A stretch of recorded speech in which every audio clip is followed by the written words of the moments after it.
I got fired from my job because I care about my health and my safety during this pandemic.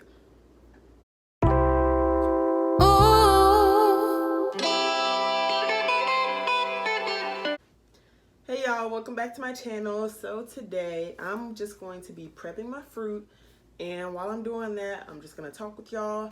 If you clicked on this video, you already know what I'm talking about. I got fired from my job yesterday. So if you want to see what's up with that, why I got fired, and what I'm going to do now, keep watching. But make sure you hit the subscribe button before you do anything else. I'm trying to grow, I'm trying to be great, and I need your support. So all I need you to do is like this video and subscribe. And if you want to do a little something extra, you can drop a comment down below and just let me know that like you're here to support me and you love me, because I love you too and I appreciate it. So yeah, with that being said, let's get straight on into this video. I'm just gonna let you know I don't have anything like planned out. I just know I need to prep these fruit, and other than that, I was like, well, let me make a video. Let's get into this story time. I got fired because I pointed out. So basically the way the points work is every time you're late, that's 0.25 of a point, or depending on how late you show up to work, that's 0.5. If you don't come to work, then that's a whole point. I'm gonna try to give y'all like a full backstory without giving y'all too much. When I was on second shift, I was pretty much never late to work. I never had any issues with like behavior. So, switch my shifts. Automatically I'm getting points because I'm not used to waking up for this new time shift that I have. When you get to like 6 points, that's when you get written up. It's like a warning letting you know that you're close to pointing out. So in order to point out, you have to hit 9 points. I've never, ever had 6 points. I've never had a write-up before when I was on second shift, and I never hit 6 points. Probably never even hit 4 points. Like maybe, no, I don't even think I ever hit 4 points. I get to a place to where like I'm at 4 points before the pandemic started. Pandemic starts, and we were allowed to go home if we didn't feel safe at work for a certain period of time. After a while, they were like, no, we need you here. If you go home, you're getting pointed.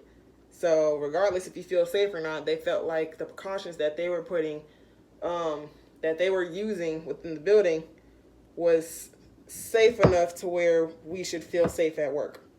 All right, let me tell you the rules of, well, not the rules, the new precautions that my job put into place to try to keep us safe from the pandemic, from catching the virus. We have 4 buildings at my job, my former job. There's 4 different buildings. They said nobody who works in building 1 can go into building 2, and that goes for every other building. So, you know, there's no cross-contamination between like, oh, a person from here got sick and they're going and working in this building and this, that, and the other. So they're trying to keep it to where at least if you get sick, you can't get anybody in the other building sick. Okay, that's cool. Great, right? But what happens when I work in building 1 and somebody that I know, that I spend a lot of time with, works in building 2? Somebody from building 2 gets sick, and they're all and they're contaminating their whole building and all that stuff, but yet I'm spending time with the person that I know in building 2, and now I'm bringing that virus over to people in building 1. You get what I'm saying? So I'm trying to make it make sense, but yeah, hopefully it does. We would voice our concerns to the boss. Oh, we're working on it. That's what they would say. So it started off with a cross-contamination. We weren't wearing masks. We weren't using 6 feet. It is what it is. It was like, oh, so we got these safety precautions, but like, who is it really helping if we could still get sick if we're sitting 4 people to a desk, 5 people at a break room table? You know what I'm saying? Like, how is this helping anything if we're all still cluttered in this building? So eventually they came up with the 6 feet. They rearranged our desks to where everybody's 6 feet from one another. And I sit in this seat. This is my seat. Nobody from second shift can come and take this seat. Nobody from another department could come and sit in my seat because we're not trying to cross-contaminate. That way, if I get sick, there's no way that my germs are getting onto the people from second shift because they shouldn't be sitting at my desk. They have their own desk, designated desk, nobody can touch their desk, and vice versa. That was cool up until a certain point. So I'm getting somewhere. Just let me get there, y'all. I'm working on it. We have all these precautions, and somebody catches the virus in the other building. That person comes in contact with multiple people. And this is the same situation that I told you guys. What if I know somebody who came in contact with that person over there? That happened in my building. A woman caught the virus because her daughter was in contact with the person who caught the virus in the other building. And she's over here around everybody else, could possibly be contaminating us, even though we didn't know at the time when she was there that she had the virus. But we're giving our director, our boss, we're giving him all of these suggestions, and we're like, what if this happens? What if that happens? He's like, well, we'll figure it out when we get there. When we get there. And that's supposed to make me feel safe. Like, what do we, like, how do we protect ourselves if we can't go home when we don't feel safe, and y'all aren't doing anything to make us feel safe? So, like, at this point, how do we help ourselves, right?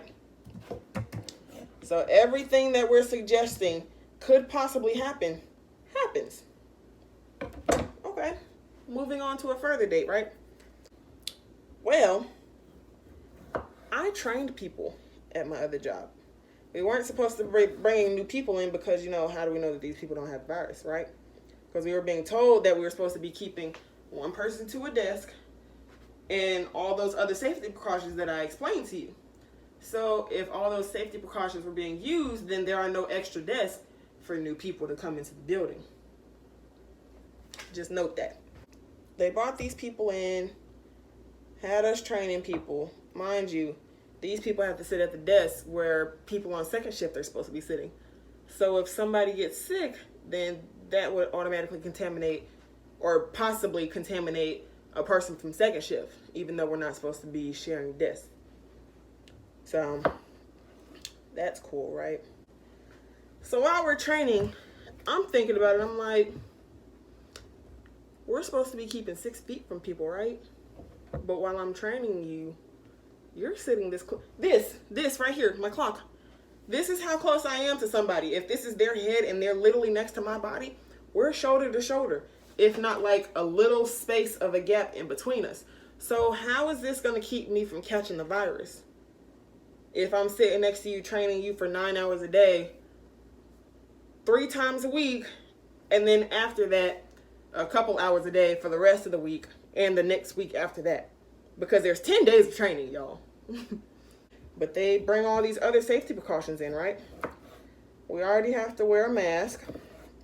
We have to wear protective eyewear because of the machinery that we use. And then all of a sudden, now y'all want us to wear a face shield on top of all this. And I'm like, what does this help? And they're like, oh, it's an extra safety precautions to prevent you from catching COVID. So this is going to keep me from catching the virus even though I'm next to this person for 9 hours in a day. And I was like, why, I don't understand why we have to wear this. We already have protective gear over our faces. What's up with the extra precautions, It's more of a hindrance than anything. And the director didn't see it that way. He was extremely rude to me. He was cutting me off while I was talking. He was like, it's like he was just like, it doesn't matter what you say because at the end of the day, this is what I need you to wear. And there is no discussion, because it wasn't a discussion. It was like, I try to voice my opinion. It's like, this is what I said. Like, that's how it felt, like I was a child. I didn't like that. So I had to tell my supervisor, I was like, listen, if I'm going to be working, I'm going to be comfortable. And, one thing about it, I tried to voice that to the director and tell him how it's uncomfortable. You can't see. You can barely work properly because you have to look like. I mean, it was difficult with all that gear on. Hard to breathe. It's hot. It's what it is, you know. Didn't really want to complain about it. I'm just saying, like, is it really necessary? If it's necessary and I'm not comfortable, I'm just not going to do it. So that's what I told my supervisor. So I don't even like working here anymore, and y'all want me to be uncomfortable on top of that? No, it's a no-go. It's a no from me. Can't happen. Won't happen. Didn't happen. That night, literally that night, somebody in my section who wasn't at work had called HR to report that they tested positive for COVID. The next day we come into work, we have a meeting, and not only was there the one case, but there was 3 more cases. So now there's 4 cases overnight. And it's just like, but we're supposed to feel safe. But these masks are supposed to keep us from catching the virus. Like, if y'all are going against every safety precaution that you put in place, other than wearing the mask, that's the only safety precaution that y'all kept in place. Y'all are doing everything that you can to try to keep us at work, make it so that we can't go home. They said nobody can take a personal leave right now. Nobody can use their PTO if they're in the negatives. Mind you, we can usually use our PTO and go up to -40. But if you're in the negatives now, you can't use your PTO because they need us here because, you know, it's crucial. Like, man, y'all, they did so much stuff to try to keep us in that place. And every time something happened, I would be upset. And it's like, there's no point in arguing with these people because they don't care about us. We're just numbers to them. The people that they had me train up are taking my place now. Like, that's all it is. It's a continuous cycle. Because guess what? If you won't do it, somebody else will. And that's why we all need to find a business, find something to invest ourselves in, and get out of these people's pockets. Because at the end of the day, we're making them money.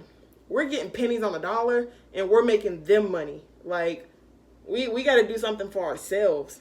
Not be hitting no clock for some man, some woman, these people that don't even care. They could care less.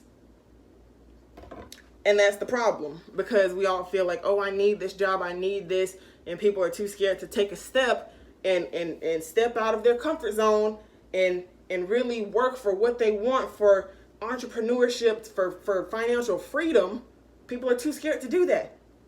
So if we would all come and work on what we want in life and not give up on what we actually want and support each other, then we would be fine. We wouldn't have to work under these type of people. We wouldn't have to do that. But the thing is, we're scared. But guess what? I wasn't scared. At this point, I was fed up. I'm over it. I was done. And like, during the virus, there were many moments like those that I explained, to where I didn't feel safe. I didn't feel like they cared. And I'm like, I can't keep working for somebody who, if I feel like, oh my God, there's somebody in the building who has the virus, people are getting sick every day, people are not coming to work because they have symptoms and they think that they might have the virus. Why do you expect me to show up when somebody who is sitting right next to me feels like they have a virus? And I'm supposed to feel safe.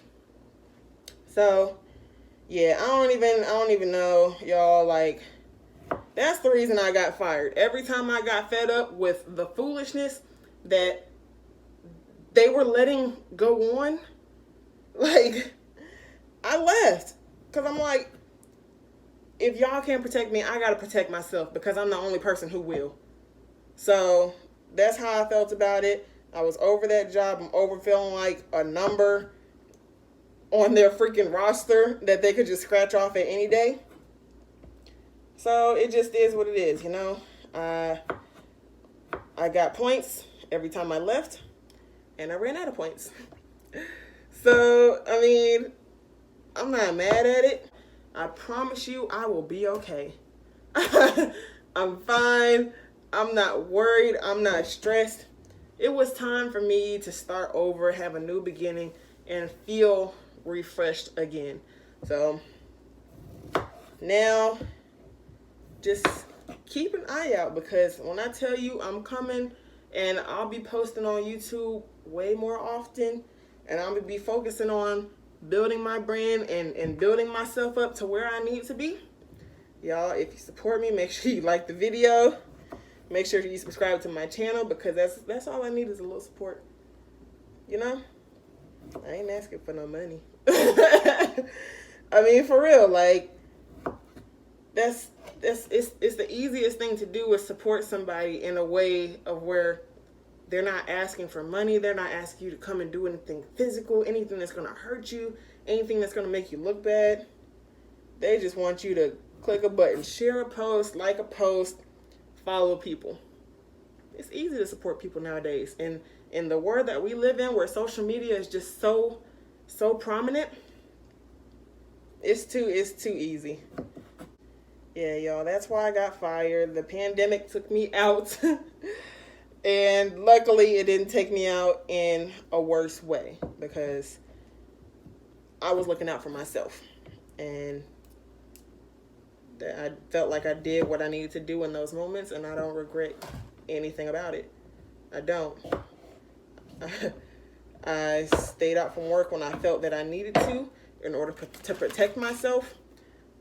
Like, literally, y'all, within this last week of working, they had 10 positive cases of people who have coronavirus. Like I said, it is what it is. I ain't mad at it. I don't feel no type of way.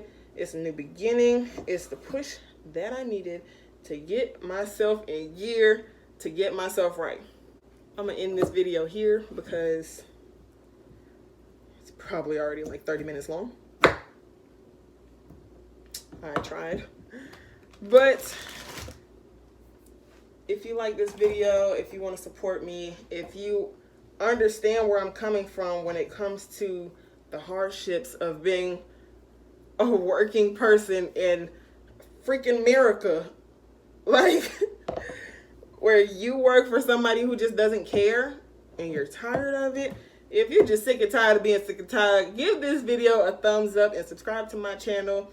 Make sure you guys support. I appreciate it more than you know. We're growing every single day. I see you, I love you, and I appreciate you. Subscribe to my channel, like my video, and what else? Oh yeah, comment something nice in the comments. And I'm sorry for pointing knives at you. I talk with my hands. But I will see y'all in the next video. Thank you so much for watching. Bye.